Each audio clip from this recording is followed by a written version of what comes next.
ناس كتيرة بتسألني أنا بشحن العجلة بتاعتي إزاي في أي سفرية وأنا راجع، إذا كان أتوبيس أو قطر. الموضوع سهل جدا.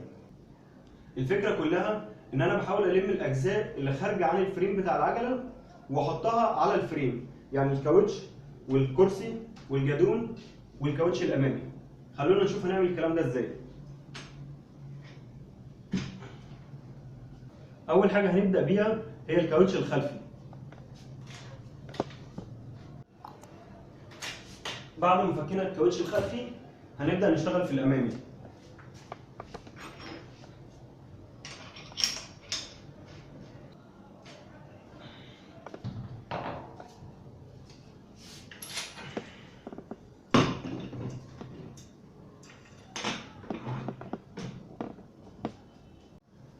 بعد ما عدلنا العجلة هنبدأ نفك الكرسي،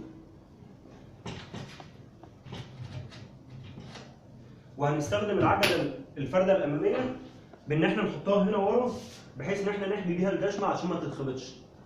وعشان نعمل كده هنحتاج قفزين عشان نثبت العجلة في الفريم من الناحية دي.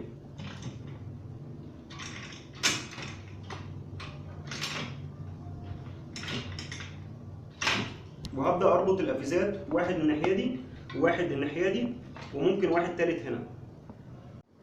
وبكده احنا ربطنا قفيز هنا وقفيز هنا بحيث انه يثبت الطارة، وبكده احنا حمينا الجشمة الخلفية.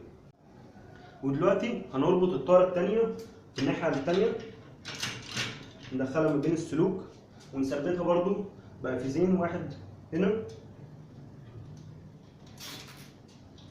والتاني هنا.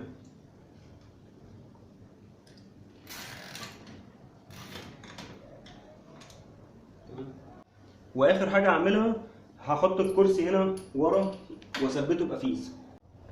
وبكده فاضل ان احنا نفك الجادون ونلمه على جوه. اهم حاجه واحنا بنربط الكاوتش ده انه يكون مغطي وحامي الجشمه الخلفيه، وفي نفس الوقت يكون الفريم مش لامس الارض، يعني في مساحه هنا.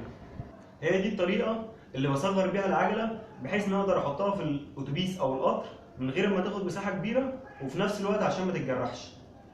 في الصور الجايه دي هتشوف انا ازاي استخدمت الاسلوب ده عشان اصغر العجله واحطها تحت الكراسي وانا مسافر بالقطر.